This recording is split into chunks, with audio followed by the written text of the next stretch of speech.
안에서 오신 그리스도라는 제목으로 세미나를 시작하겠습니다. 진리의 성령 안에서 오신 그리스도. 예수님은 제자들과 더불어서 최후의 만찬을 하셨습니다. 그리고 제자들에게 진리의 성령을 보내주시겠다고 약속을 했습니다. 요한복음 14장 16절입니다.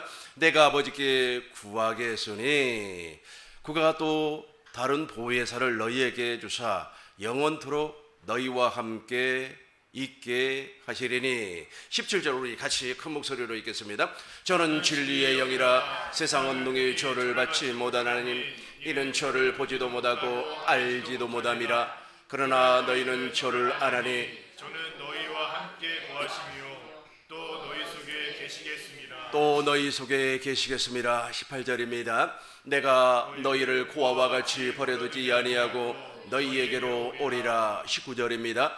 조금 있으면 세상은 다시 나를 보지 못할 터이로되 너희는 나를 보리니 이는 내가 살았고 너희도 살겠습니다. 20절 너무너무 중요하니까 우리 큰 목소리로 읽겠습니다. 그날에는 내가 아버지 안에 너희가 내 안에 내가 너희 안에 있는 것을 너희가 알리라. 그날에는 내가 아버지 안에 너희가 내 안에 내가 너희 안에 있는 것을 너희가 확실하게 알 것이다. 저 그날이라고 하는 것은 바로 오순절 성령 강림 사건을 말하고 있습니다. 저 그날은 오늘날도 유효합니다. 그래서 그날은 지금 오늘 이 시간 성령께서 내 안으로 들어오시는 날입니다. 우리 한 번 더 읽겠습니다.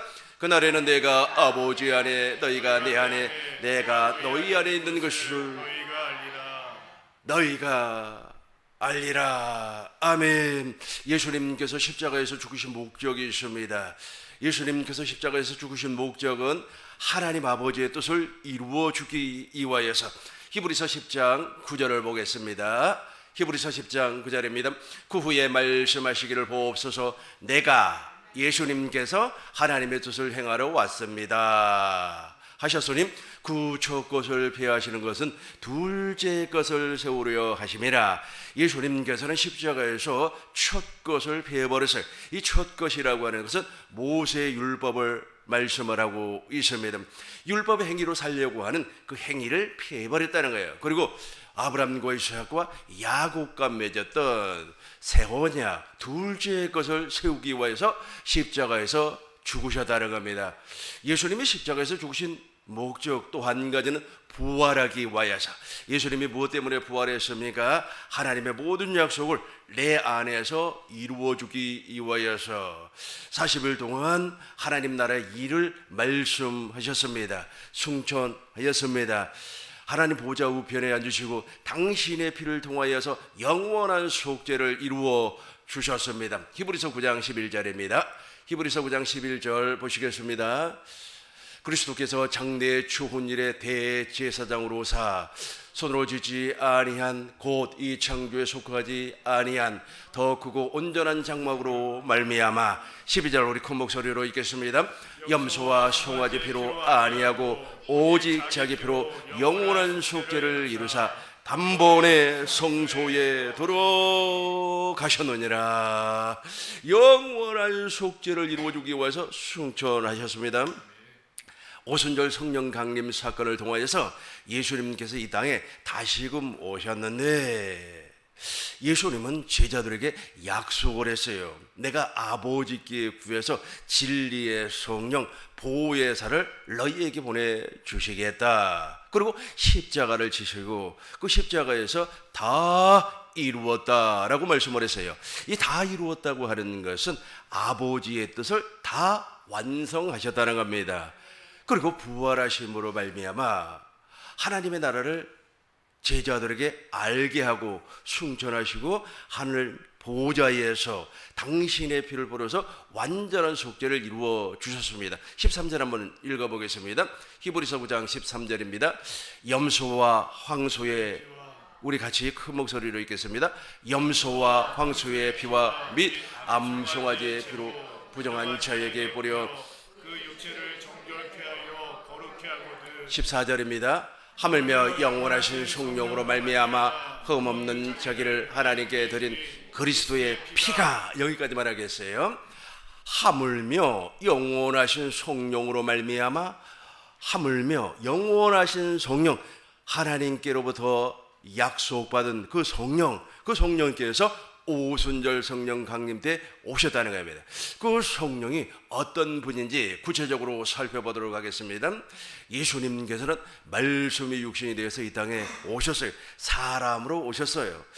디모데전서 2장 5절을 보니까 완전한 사람이라고 했어요. 완전한 사람. 디모데전서 2장 5절 보시겠습니다. 하나님은 한 분입니다. 또 하나님과 사람 사이의 중보도 한 분입니다. 곧 이 사람이 누굽니까? 그리스도 예수라는 거예요. 사람으로 오셔서 공생애를 통하여서 하나님 나라의 비밀을 제자들에게 알게 했습니다. 그리고 하나님 나라의 비밀은 예수님의 제자가 되어야만이 알 수가 있습니다. 천국의 비밀, 복음의 비밀을 말씀을 하시고 십자가에서 죽으셨습니다. 무엇 때문에 죽으셨어요? 하나님 아버지의 뜻을 이루어주기 위해서. 아버지의 뜻은 첫 것을 피해버렸어요. 이제부터 첫 것으로 살려고 하는 사람들은 하나님의 은혜에서 떨어진 사람입니다. 그리스도의 사랑에서 끊어진 사람입니다. 저주 아래에 있는 사람이에요. 그럼에도 불구하고 이제 우리 주님께서 제자들에게 천국의 비밀을 말씀하시고 그 제자들이 천국의 비밀, 즉 천국 복음을 믿고 있었다는 거예요. 이 천국 복음을 믿고 있었던 120명에게 진리의 성령이 임하셨다는 겁니다. 그래서 진리의 성령 안에는 그리스도가 계세요. 부활하시고 승천하시고 하나님 보좌 우편에 앉아 계시는 그리스도가 생명으로 계셨습니다. 고린도전서 15장 45절 현대인 성경으로 읽겠습니다. 현대인 성경으로 우리 큰 목소리로 읽겠습니다. 성경의 첫사람 아담은 산 존재가 되었다라고 쓰여 있으나 마지막 아담인 그리스도는 생명을 영이 되셨습니다. 아멘. 진리의 성령께서 오순절 성령 강림을 통해서 이 땅에 오셨는데, 물론 진리의 성령은 과거에도 있었습니다. 그러나 이 진리의 성령이 이제 하나님의 약속을 이루어주기 위해서, 내 안에 들어오시기 위하여서 오순절 성령 강림을 통해서 오셨다는 거예요. 그런데 그 진리의 성령 안에는 생명을 주시는 그리스도의 영이 존재하고 있었습니다. 요한일서 보겠습니다. 요한일서 5장 6절입니다. 요한일서 5장 6절 보시겠습니다. 우리 큰 목소리로 읽겠습니다. 이는 물과 피로 임하신 물로가 아니요 물과 피로 임하셨고 충만하시는 이는 성령은 진리입니다. 그러니까 진리의 성령 안에는 생명을 주시는 그리스도가 계시고 그 생명을 주시는 그리스도 안에는 피가 있었다는, 피가, 이 피라고 하는 것은 언약의 피예요. 하나님의 생명이라는 겁니다. 물이라고 하는 것은 물세례, 진리의 성령이 내 안에 오시면 내가 원죄를 가지고 있는 인간이었구나. 모세율법을 통하여서 내가 죄를 깨달았음에도 불구하고 그 죄를 내가 해결할 수 없는 인간이구나 라고 하는, 인간이라고 하는 것을 알게 하시는 겁니다. 11절부터 보겠습니다. 요한일서 5장 11절입니다. 또 증거는 이것입니다. 하나님이 우리에게 무엇을 주었다고요? 영생을 주신 것과 이 생명이, 여기서부터 큰 목소리로 읽습니다. 이 생명이 그의 아들 안에, 그죠? 아들 안에는 하나님의 생명이 있어요. 그리고 그 아들은 그리스도 아닙니까? 그리스도는 누구 안에 있습니까? 진리의 성령 안에 있어요. 그러니까 진리의 성령 안에는 생명을 주시는 그리스도가 계셨고 그 그리스도 안에는 하나님의 생명이 존재하고 있었다는 겁니다. 그래서 성부와 성자와 성령 하나님께서 오순절 성령 강림을 통하여서 성령, 진리의 성령으로, 보혜사 성령으로 오셨다는 겁니다. 누구에게 오셨다는 거예요? 누구에게? 120명에게, 그러니까 예수님의 제자 120명에게 임하셨다는 겁니다. 사도행전 2장 1절부터 보시겠습니다. 사도행전 2장 1절입니다. 오순절 날이 되어서 이제 오순절날이 이미 이름에 그들이 다 같이 한 곳에 모였습니다. 2절 우리 큰 목소리로 읽겠습니다. 호련히 하늘로부터 급하고 강한 바람 소리가 있어 그들이 온 집에 가득하며 하늘로부터 막 급하고 아주 강한 바람이 막 불었어요. 3절 읽겠습니다. 마치 불의 엿처럼 갈라지는 것들이 그들에게 보여 각 사람 위에 하나씩 임하여 있다. 다시 2절과 3절 동시에 읽겠습니다. 2절과 3절 동시에 읽습니다. 호련히 하늘로부터 급하고 강한 바람 같은 소리가 있어 그들이 온 집에 가득하며 마치 불의 혀처럼 갈라진 것들이 그들에게 보여 각 사람 위에 하나씩 임하여 이더니. 히브리서 1장 7절, 히브리서 1장 7절입니다. 히브리서 1장 7절 보시겠습니다. 또 천사에 관하여는, 우리 한 목소리로 읽겠습니다. 또 천사에 관하여는 그는 그의 천사들을 바람으로 그의 사역자들을 불꽃으로 삼으셨느니라. 그렇죠.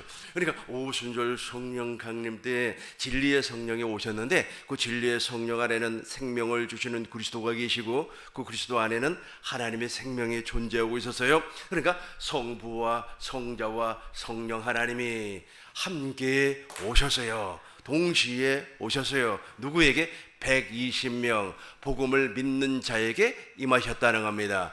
이렇게 임하실 때 천사들이 함께 오셨어요. 그러니까 하늘로부터 막 급하고 강한 바람이 불었다고 하는 것은 천사가 호위하면서 왔다는 거예요. 다시 한번 7절 읽겠습니다. 히브리서 1장 7절입니다. 또 천사들에 관하여는 그는 그의 천사들을 무엇으로 그랬어요? 바람으로 그러니까 호련히 바람이 불었어요. 사도행전 보겠습니다. 사도행전 2장 2절 3절 4절 보시겠어요? 호련히 하늘로부터 급하고 막 천사들과 더불어서 막 성령 하나님께서 120명 사람들에게 한 사람씩 임했어요. 마치 불의 혀처럼 갈라지는 것들이 그들에게 보여 각 사람 위에 하나씩 임하였더니. 우리 4절 우리 큰 목소리로 읽겠습니다. 그들이 다 성령의 충만함을 받고 성령이 말하시게 하심을 따라 다른 언어들로 말하기를 시작합니다. 다른 방언으로 말하기를 시작했다. 고린도전서 14장 2절을 보니까 이 성령으로 말미암아 방언을 해. 방언을 하면 무엇이 기도하는 겁니까? 영이 기도하는 거예요. 영이 기도한다고 하는 것은 무슨 말입니까? 영이 기도한다고 하는 것은 무슨 말이에요? 성령께서 우리의 영으로 임하셨다는 겁니다. 이 부분을 제가 간단하게 정리하면서 설명을 하도록 하겠습니다. 2000년 전에 말씀이 육신이 되어서 육체로 오신 예수님은 우리 안으로 들어오실 수가 없어요. 그래서 십자가에서 아버지의 뜻을 이루기 위해서 죽으셨습니다. 첫 것을 폐하고 둘째 것을 이루어주기 위해서 돌아가셨어요. 죽으셨어요.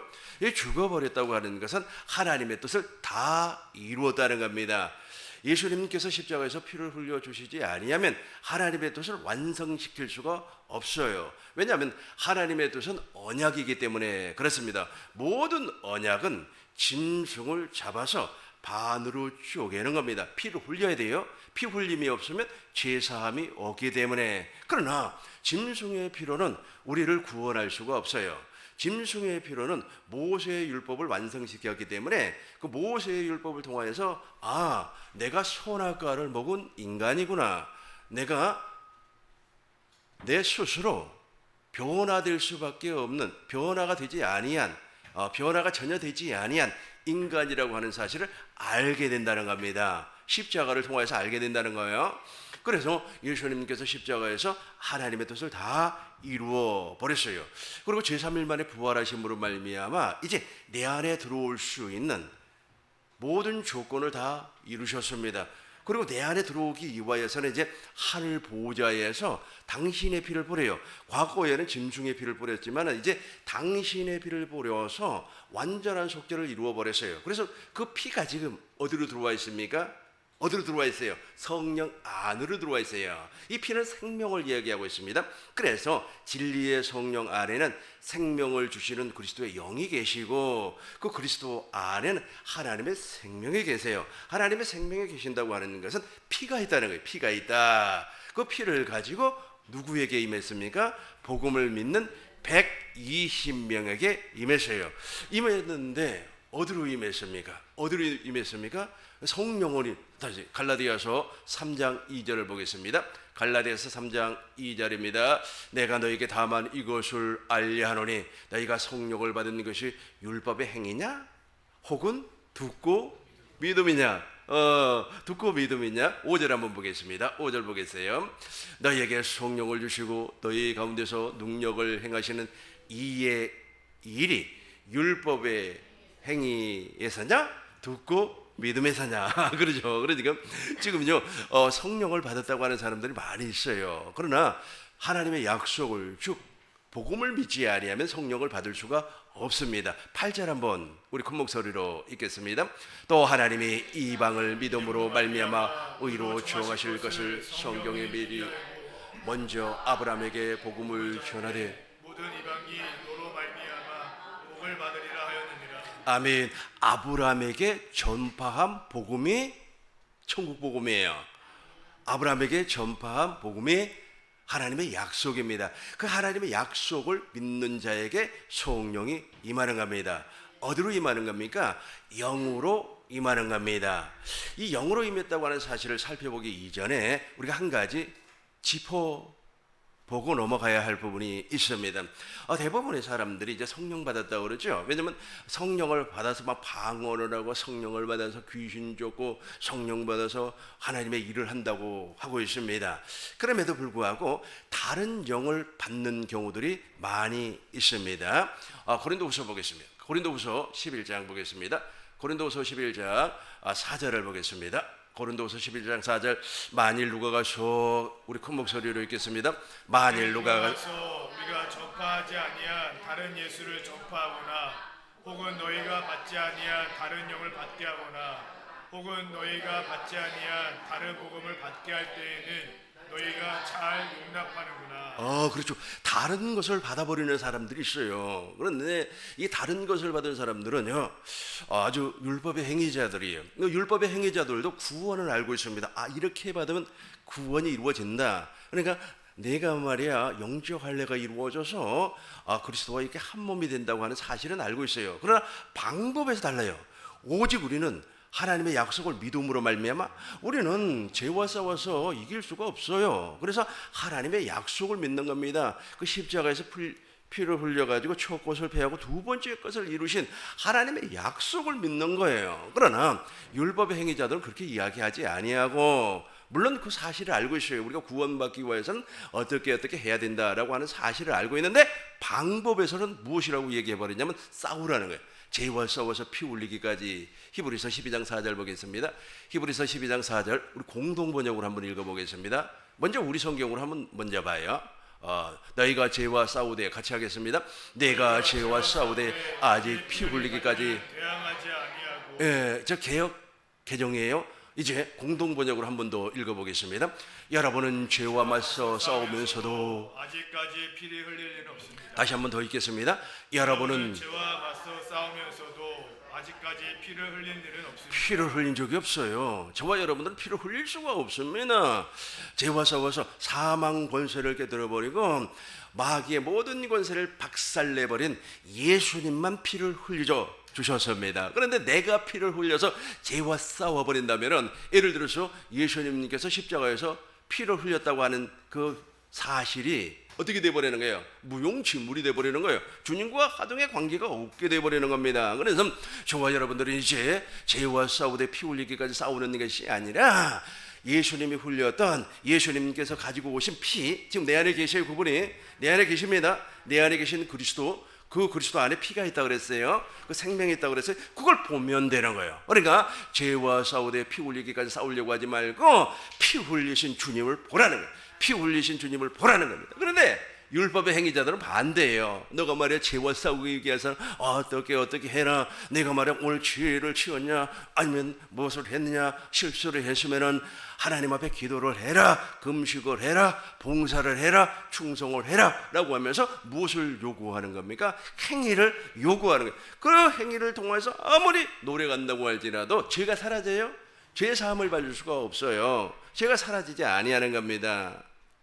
천국의 비밀을 알지 못하면 죄 사함이 없습니다. 마가복음 4장 11절입니다. 마가복음 4장 10절부터 보겠어요. 10절부터 예수께서 홀로 계실 때 제자들에게 이제 비유를, 천국 비유를 가르쳐 주었습니다. 11절 우리 큰 목소리로 읽겠습니다. 이르시되 하나님 나라의 비밀을 너에게 주었으니 외인에게는 이르시되 하나님 나라의 비밀을 너에게는 알게 주었으나 외인에게는, 외인이라고 하는 것은 율법의 행위자, 즉 예수님의 제자가 아닌 사람, 다른 영을 받은 사람에게는 우리 주님께서 비유로 말씀을 하셨다는 겁니다. 12절입니다. 같이 읽겠습니다. 이는 그들을 보기는 보아도 알지 못하며 듣기는 들어도 깨닫지 못하게 하여 돌이켜 죄 사함을 얻지 못하게 하려 함이라 하시고 이는 그들로 보기는 보아도 봐요. 아까 제가 설명했잖아요. 구원 이렇게 어떤 사람이 막 간증을 하는데 말이야 천국에는 말이야 금멸례관이 있고 지옥에는 말이야 고생하는 사람이 있다고 들었어요. 보세요. 그들이 보기는 보아도 알지 못하고 듣기는 들었어요. 천국에 대한 이야기 들었어요. 지옥에 대한 이야기 다 들었어요. 그럼에도 불구하고 천국의 비밀을 몰라버리기 때문에 이 천국의 비밀은 예수님의 제자가 되어야만이 주님께서 친히 가르쳐 주는 겁니다. 오늘날은 내 안에 계신 성령께서 지금 영으로 들어오시기 직전에 저 모든 것을 가르쳐 줘요. 무엇을 믿었기 때문에? 천국 복음을 믿었기 때문에. 그래서 어떻게 된다고 그랬어요? 듣기는 들어도 알지를 못해요. 돌이켜 제 사함을 얻지 못하게 하려 함이라. 알아요. 피는 알아요. 피는 아는데 그 피를 자기가 흘리려고 하는 거예요.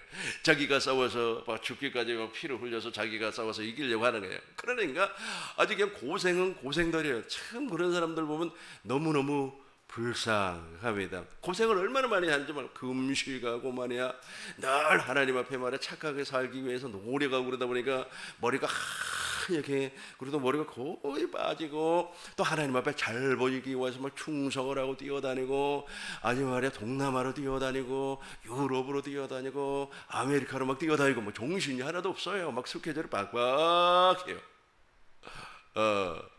그럼에도 불구하고 죄사함을 받지를 못해요. 죄사함을 받지를 못해요. 무엇을 보지 못했기 때문에? 피를 보지 못했기 때문에. 자기가 피를 흘려서 자기가 죄사함을 받으려고 하기 때문에. 이해가 됩니까? 이해가 되죠? 그러니까 우리는 하나님께서 이루어 주시는 그 약속을 믿으면 되는데, 우리 주님께서 아브라함에게 전파한 것이 복음이라고 그랬어요. 아브라함에게 세 가지를 약속을 했죠. 첫 번째는 완전한 자의 삶을 살게 해주겠다. 이 완전한 자의 삶이 무엇입니까? 사람의 말 듣지 아니하고 사람의 계명 따르지 아니하고 성부와 성자와 성령의 입에서 나오는 말씀을 먹고 살게 해주겠다는 거예요. 사람이 떡으로만 살 것이 아니라 하나님의 입에서 나오는 모든 말씀을 먹고 사는 겁니다. 요한복음 6장 63절 살리는 것은 영이요 육은 무익하니라. 내가 너희에게 이루는 말이 영이요 생명이라. 이 로고스 먹고 산단 말이에요. 로고스. 사람은 로고스 먹고 사는 거예요. 그렇게 해 주겠다고 아브라함에게 약속을 했어요. 두 번째는 무엇입니까? 할례. 마음의 할례를 베풀어서, 이 마음의 할례라고 하는 것은 우리 속에 뿌리 박혀 있는 원죄를 뽑아주겠다는 거예요. 원죄를 뽑아. 이걸 죄사함이라고 그래요. 죄사함, 원죄를 뽑아 주시겠다. 그리고 세 번째는 내 안에 그리스도가 왕으로와 살 수 있도록 나를 성전 만들어 주겠다. 내가 성전이 되어버리니까 왕 되신 그리스도가 내 안에 계신다. 이게 바로 아브라함에게 전파한 복음이에요. 다시 한번 더 보겠습니다. 갈라디아서 3장 8절입니다. 갈라디아서 3장 8절이에요. 다시 한번 더 보시겠습니다. 또 하나님이 이방을 믿음으로 말미암아 의로 정하실 것을 성경이 미리 알고 먼저 아브라함에게 그렇죠. 아브라함에게 무엇을 전했다고요? 복음을 전했다니까요. 복음을. 저 복음을 믿으면 되는 거예요. 근데 안 믿어지잖아요. 안 믿어지잖아요. 왜 안 믿어지는지 아세요? 왜? 아직까지 우리의 마음에 모세의 수건이 덮여져 있기 때문에 그래요. 그러다 보니까 그거 믿는 것보다도 말이야, 내가 좀 열심히 충성하고 그러면 되지 뭐 하면서 말이야, 그 율법의 행위자들은 열심을 내면 하나님이 좋아하는 줄 알고 있어요. 열심히 충성하면 하나님이 기뻐하는 줄로 알고 있습니다. 그래서 율법의 행위자들이 가만히 보면요, 좀 빨리 돌아가시더라고요. 빨리 돌아가셔요. 이상한 이만큼. 그래서 마귀에게 한번 붙들려 버리면 그래요. 그래서 아브라함에게 전파한 그 복음이에요. 그는 그걸 믿는 겁니다. 13절 보겠어요. 목사님 3장 13절. 그리스도께서 우리를 위하여 같이 하겠습니다.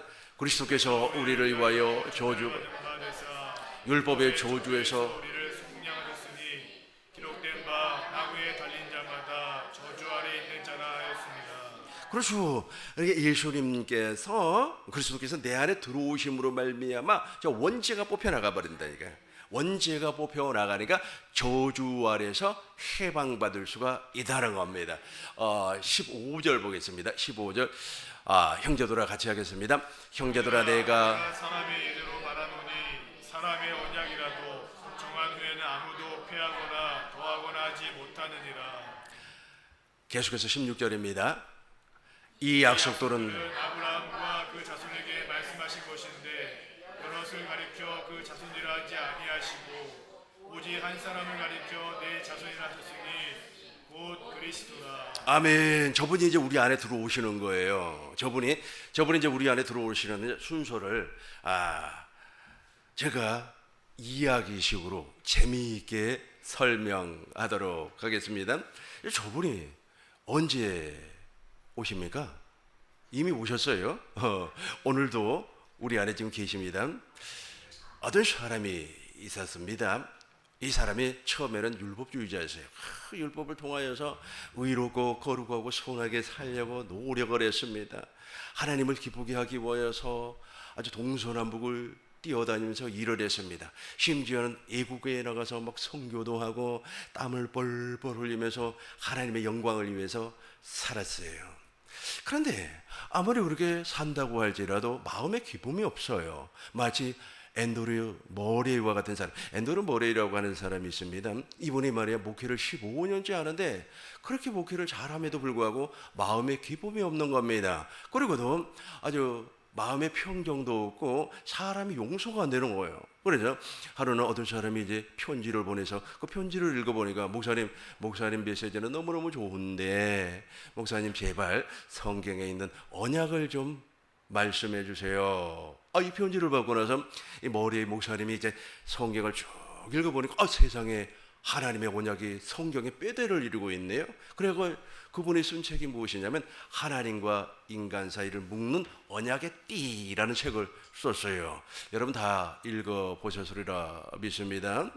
그리고 그 언약을 발견을 하고 그 언약, 하나님의 약속을 믿었단 말이에요. 그걸 믿으니까 세상에 마음에서 평정이 솟아나고 마음에서 사람을 용서하지 못했던 그 모든 것들이 막 사라지더라는 겁니다. 그러고 나서 진정한 평강을 누리면서 목회를 하였다라는 겁니다.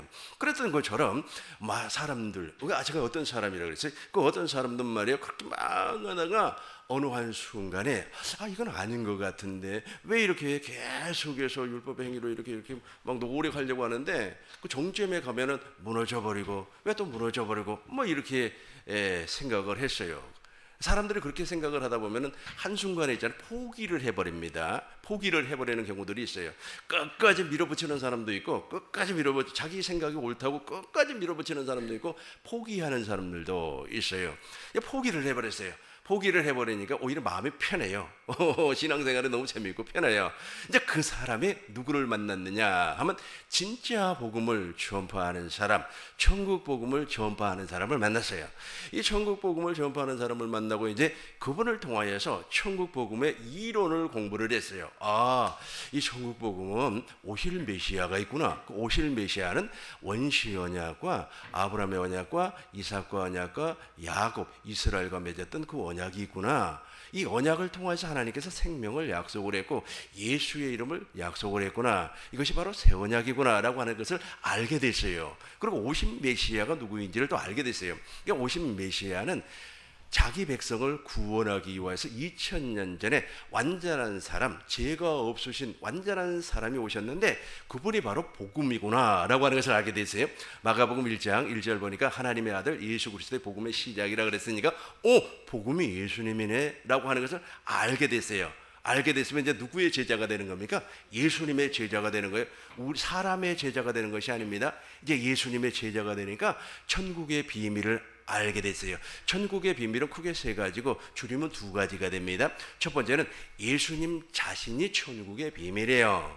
두 번째는 착하고 좋은 마음, 그리스도의 마음이 천국의 비밀입니다. 세 번째는 모든 죄를 사해주고 모든 능력을 나타낼 수 있는 예수의 이름이 천국의 비밀입니다. 천국의 비밀을 다 깨닫고 나니까 이제 무엇이 믿어지는 겁니까? 예수가 믿어지는 것이 아니에요. 예수가 물론 믿어져야 되겠습니다만 복음이 믿어지는 거예요. 왜냐하면 복음은 오신 메시아 그리고 내 안에 계신 그리스도가 전부 복음 안에 들어가 있기 때문에 그렇습니다. 그래서 복음이 믿어졌어요. 이 복음이 믿어졌는데 이제 우리 하나님은 우리의 기도를 들어주시는 하나님 아닙니까? 이제 기도를 하는 거예요. 하나님 나를 긍휼히 여기시고 하나님 나를 불쌍히 여겨주세요. 하나님 우리의 모든 기도를 들어주십니다. 다 들어주셔요. 그래서 그 기도를 해서 이때부터는 육신의 정욕과 안목의 정욕과 이생의 자랑을 추구하는 기도는 거의 안 해요. 거의 하지 않습니다. 중보 기도를 할 때 가끔씩 하지만 거짓 다 이제 우리 마음에 덮고 있는 모세의 수건이 벗겨져 버렸기 때문에 자유함 가운데서 이제 무엇을 기도를 하느냐 하면 그 나라와 그 의를 구하는 그 기도를 해요. 하나님 나를 불쌍히 여기시고 하나님 나를 불쌍하게 여기시고 긍휼히 여겨주세요. 그러면 이제 눈이 떠지는 거예요. 하나님 우리의 기도를 들어주시니까 이 눈이 떠지는 순간에 성령이 우리 영 안으로 확 들어오는 거예요. 성령이 우리 영 안으로 들어와요. 그 기도의 내용이 무엇이냐면 하나님의 뜻을 이루어주는 기도예요. 하나님은 우리의 기도를 들어주시니까 내 아버지의 뜻은 아들을 보고 믿는 자마다 영생이라 그랬어요. 요한복음 6장 40절 하나님의 뜻 우리 한번 읽어볼까요?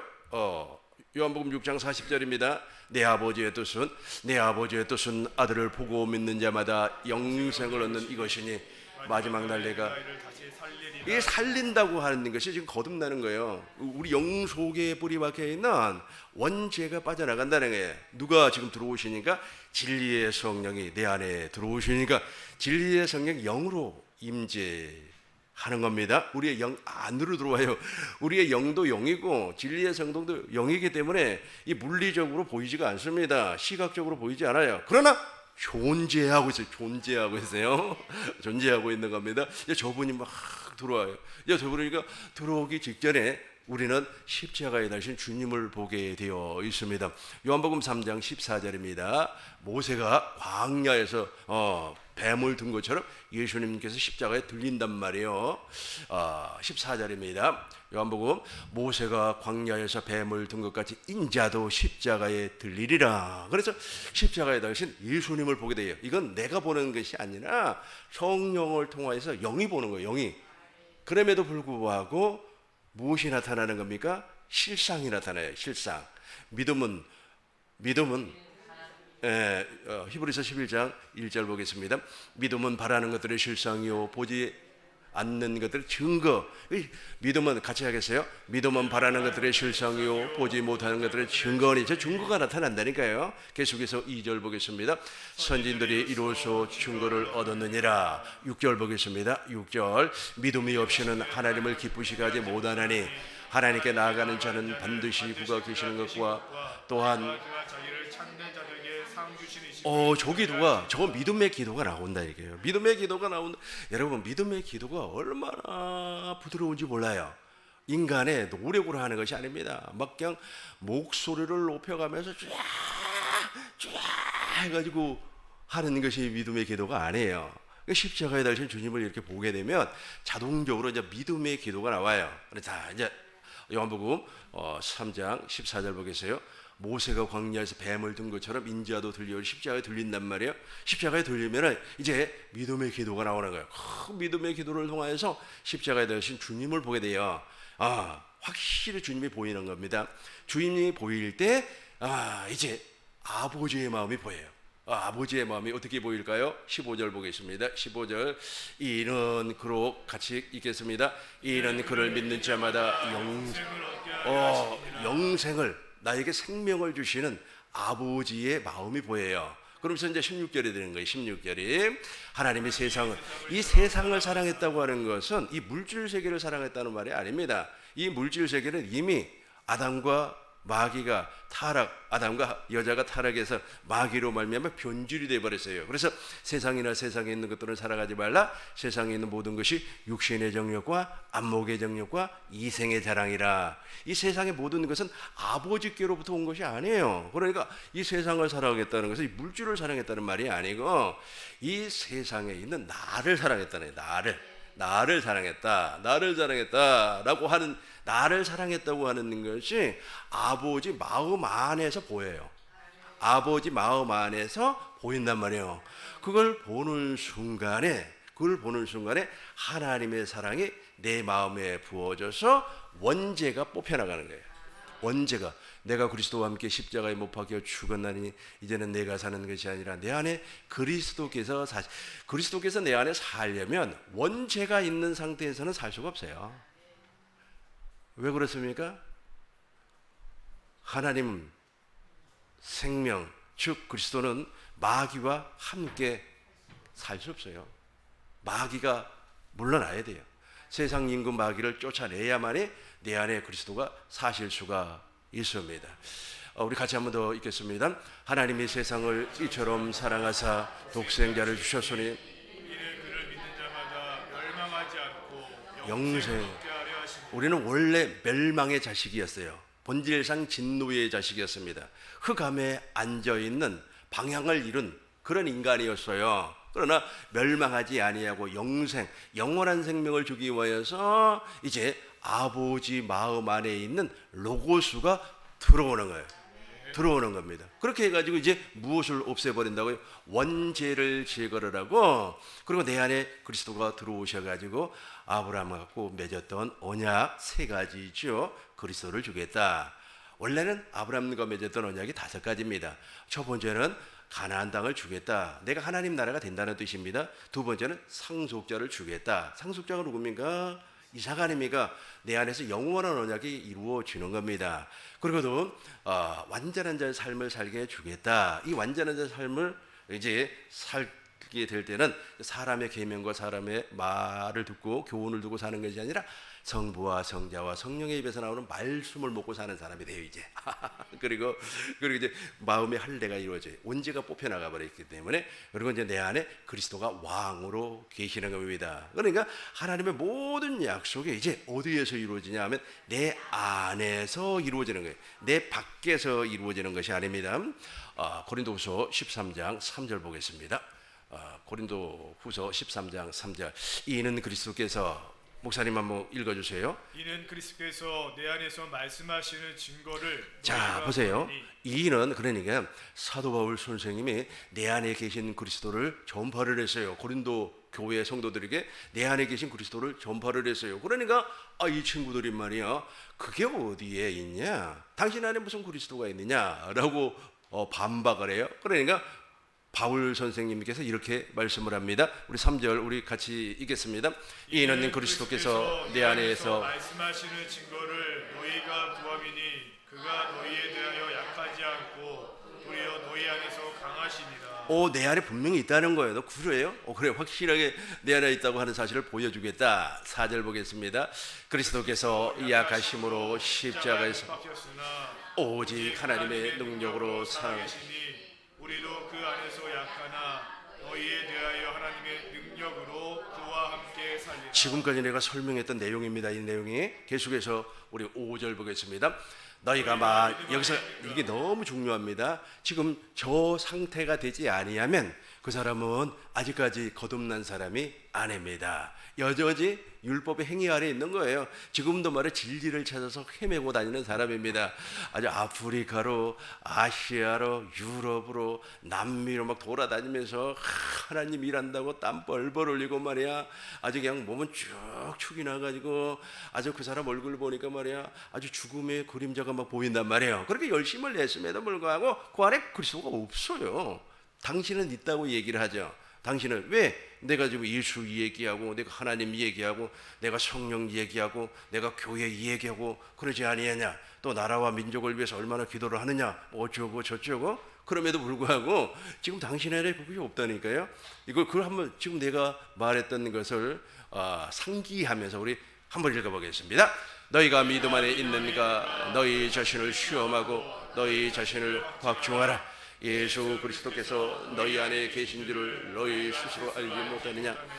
그렇지 않으면 그렇죠, 버림받은 자니라. 이 과정을 넘어가지 아니했다는 거예요, 이 사람이. 스가랴서 12장 10절입니다.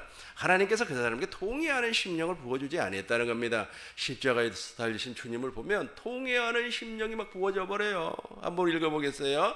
내가 다윗의 집과 예루살렘 주민에게 은총과 강구하는 심령을 부어주리니 그들이 찌른바 그를 바라보고 그를 위하여 애통하기를, 독자를 위하여 애통하듯하며 그를 위하여 통곡하기를, 창자를 위하여 통곡.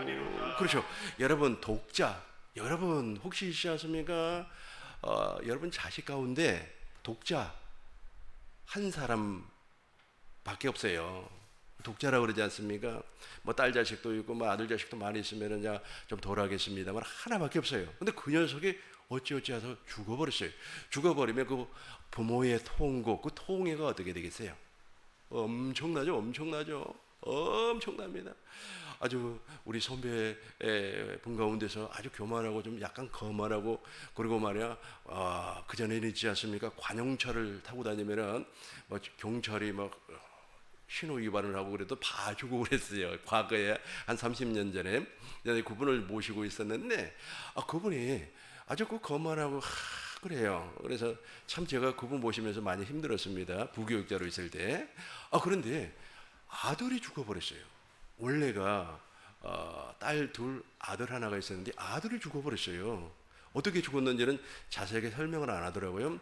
그러고 나서 한 20년이 지나고 약 한 10년 전에 제가 우연히 그분을 만났어요. 그분을 만났는데 이분이 완전히 바뀌었어요. 옛날에 그 거만함, 교만함이 다 없어져 버렸어요. 그러면서 나한테 얘기를 하는 거예요. 솔직하게 얘기를 하는 거예요. 자기 하나밖에 없는 아들이 죽었다는 거예요. 아들이 죽어버렸으니까 어떻게 되겠어요? 다 무너지는 거 아니겠어요? 다 무너지는 거 아니겠어요? 그죠? 아무리 말이야 돈 많고 말이야 권력 있고 빽 있다고 할지라도 하나밖에 없는 독자가 죽어버리면요 다 무너집니다. 다 무너져요. 그런 성령을 부어주겠다는 거예요. 난 저 내용을 알아요. 다 무너져 버려요. 다 무너져 버립니다. 잘난 것도 없고 그리고 나를 말해 괴롭혔던 사람도 다 용서해주고 그래요. 보자. 다시 한번 더 읽어봐. 시작. 내가 다윗의 집과 예루살렘 주민에게 은총과 간구하는 심령을 부어주리니 그들이 그 찌른 바 그를 바라보고 그를 위하여 애통하기를, 독자를 위하여 애통하듯하며 그를 위하여 통곡하기를, 장자를 위하여 통곡하듯 하리로다. 아멘. 13장 1절입니다. 13장 1절. 다 무너졌어요. 다 무너졌어요. 이걸 지금 그리스도의 할례라고 그래요.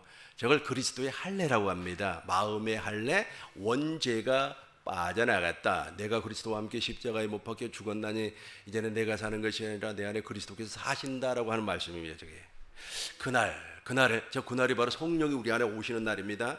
여러분 안에 진리의 성령이 오신 줄로 믿습니다. 그날의 죄와 더러움, 우리 같이 읽겠습니다. 그날의 죄와 더러움을 씻는 셈이 다윗 족속과 예루살렘 주민을 위하여 열리리라. 그날의 저 더러움을 씻는 셈, 저 셈이 바로 성령이에요. 성령. 왜냐면 맑은 물이잖아요. 맑은 물을 뿌려서 우리를 정결케 한단 말이에요. 성령이 하시는 겁니다. 진리의 성령. 2절 우리 큰 목소리로 읽겠습니다. 만군의 여호와가 말하노라. 그날에 내가 우상의 이름을 이 땅에서 끊어서 기억도 되지 못하게 할 것이며 거짓 선지자와 더러운 귀신을 이 땅에서 그렇죠. 그날 내가 십자가를 보는 날이에요. 십자가에 달린 주님을 보는 날, 십자가에 달린 주님을 통해서 아버지의 마음을 보는 날, 아버지의 마음을 보니까 그날에 우상의 이름이 이 땅이라고 하는 거 우리 심령의 심령, 우리 영혼 속에 뿌리 박혀 있다니까 저 녀석 절대 안 빠집니다. 안 빠져. 저거 빼기 위하여서 만들어진 것이 종교입니다.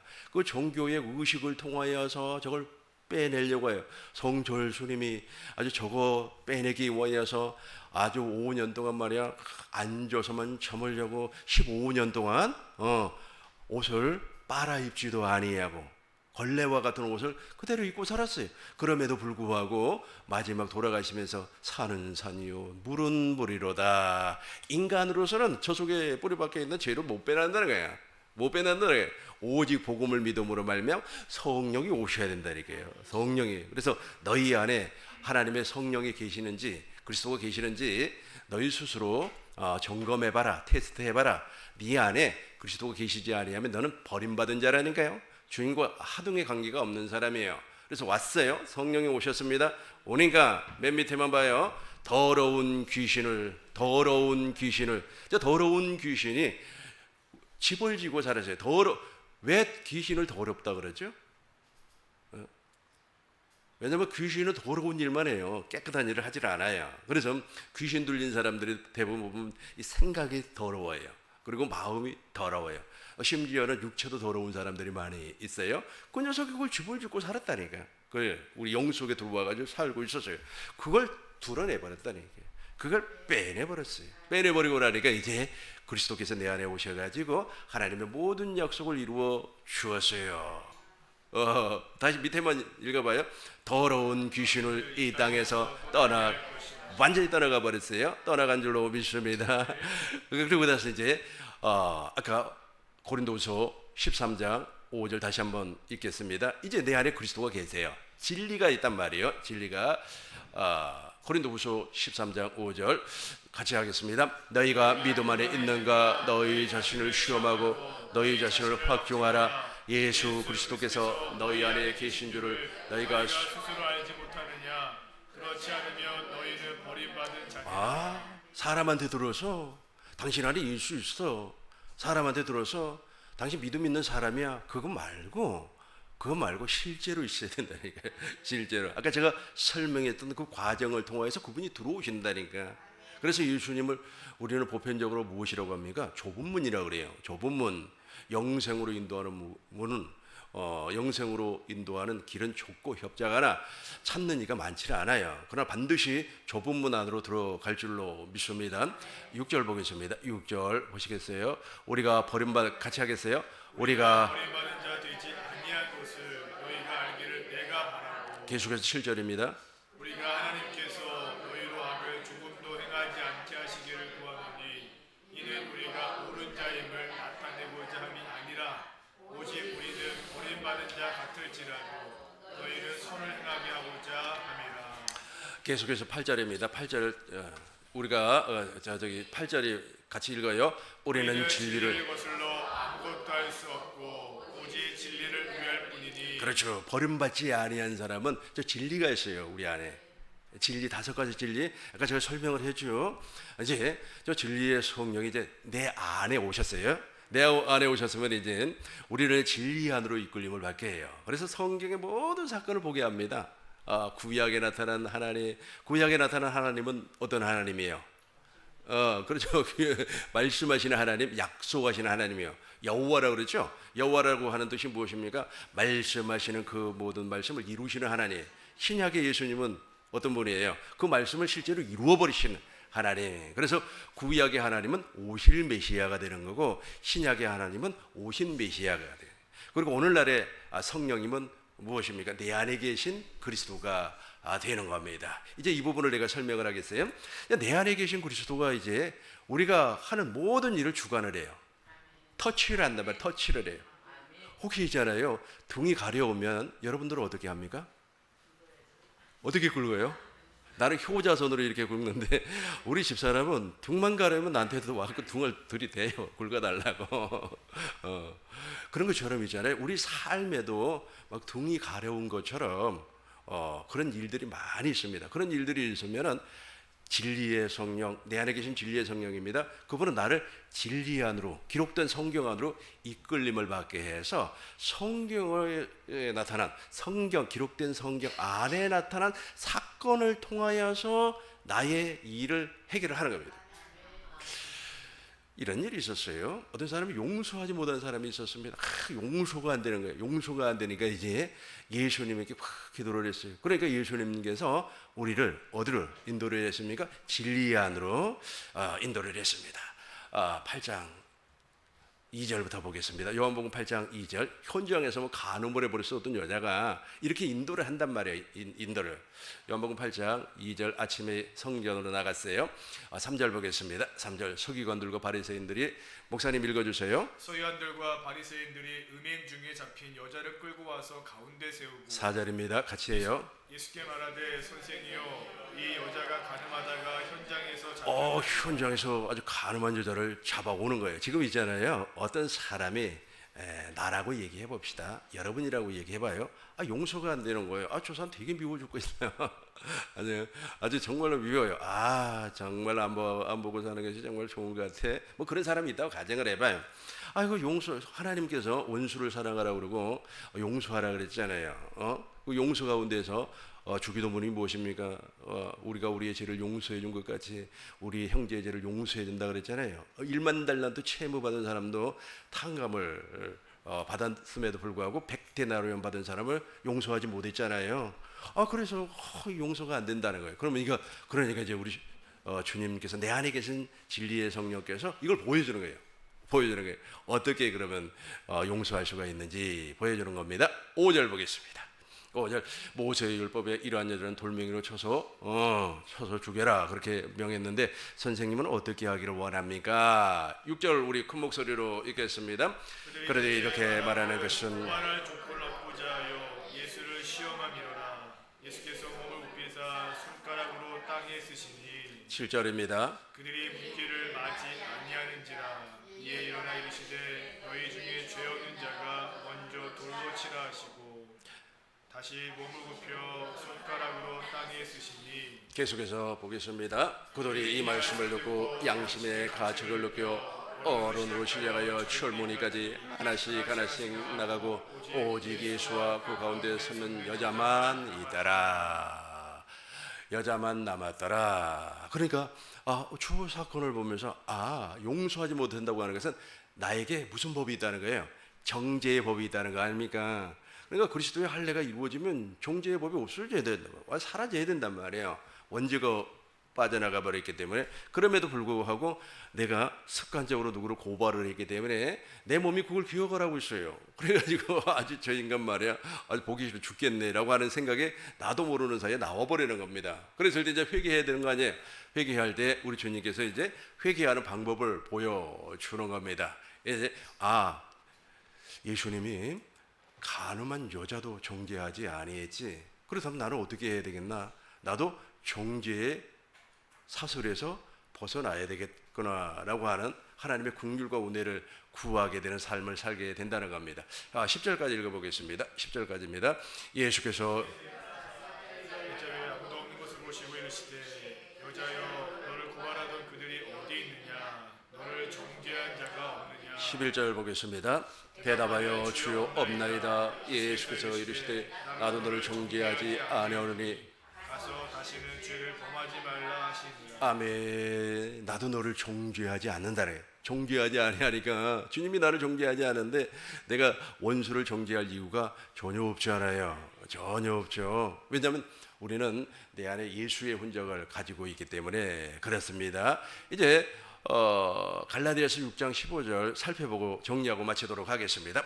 갈라디아서 6장 15절입니다. 할례나 무할례가 아무것도 아닙니다. 오직 새로 지으심을 받는 것만. 할례나 무할례가 아무것도 아니에요. 새롭게 지우심을 받아야 돼. 이 새롭게 지우심을 받아버리니까 이제 계속해서 보겠어요. 이 법으로 사는 거예요. 무릇 이 규례 행하는 자에게와 하나님의 이스라엘에게 평강과 긍휼이 있을지어다. 이 규례가 무엇일까요? 이 규례가 바로 그리스도의 율법의 사랑이란 말이에요. 사랑을 공급하는 삶을 사는 거예요. 사랑을 공급하는 삶. 베드로 후서 1장 8절 보니까 사랑을 공급하라 그래서 사랑을 공급하라. 1장 8절 보세요. 6절 봐요. 6절 보겠어요. 여기서부터 읽겠습니다. 지식의 절제를 절제, 인내를 인내의 경건을 경건의 형제 외를 형제 외에 사랑을 더하라. 사랑을 공급하라. 8절 읽겠습니다. 8절입니다. 이러한 것이 너희에게 있어 흡족한즉 즉 너희는 우리 주 예수 그리스도를 알기에 게으르지 않고 열매 없는 자가 되지 않게 하려니와. 그렇죠. 반드시 열매를 맺는 자가 된다는 거죠. 그걸 다시 한 번 더 갈라디아서 6장 16절 보겠습니다. 이 규례 사랑을 공급하는 삶, 이 규례로 이제 산다는 거예요. 정죄의 규례로 사는 것이 아니고, 이해가 되었죠? 정죄의 규례로 사는 것이 아니고 사랑을 더하라, 사랑을 공급하는 규례로 산다는 겁니다. 16절 17절 우리 큰 목소리로 읽겠습니다. 무릇 이 규례를 행하는 자에게와 하나님의 이스라엘에게 평강과 긍휼이 있을지어다. 이후로는 같이 하겠습니다. 이제 큰 목소리로 읽고 정리합시다. 이후로는 누구든지 나를 괴롭게 하지 말라. 내가 내 몸에 예수의 은약을 지니고 있노라. 그렇죠. 내 안에 하나님의 생명이 존재하는 겁니다. 오순절 성령 강림을 그날이라 그래요. 그날, 지금이에요. 지금 그날이에요. 그날 성령께서 이 땅에 오셨습니다. 어떤 사람에게 임하셨어요. 이 어떤 사람은 바로 천국 복음을 믿는 사람 120명에게 임했습니다. 오늘날도 동일해요. 오늘날도 아브라함에게 전파한 복음을 믿는 사람에게, 천국 복음을 믿는 사람에게 저 성령은 임해요. 영으로 들어온다는 거예요. 사람도 영이기 때문에 영으로 들어와서 아브라함의 약속을 이루어줘요. 그 아브라함의 약속이 무엇입니까? 마음의 할례 아닙니까? 할례를 베푸사 마음을 다하고 뜻을 다하고 성품을 다해서 하나님을 사랑하고 하나님의 생명을 주기 위하여서 이 할례를 통하여, 그리스도의 할례를 통해서 원죄를 제거시켜버리는 겁니다. 이 과정에서 통회하는 심령을 부어줘요. 통회하는 심령. 아주 독자가 죽어버렸어요. 한 사람밖에 없는 내 아들이 죽어버렸는데 그 엄마가 얼마나 마음이 아프겠어요? 얼마나 아프겠습니까? 얼마나 아프겠어요?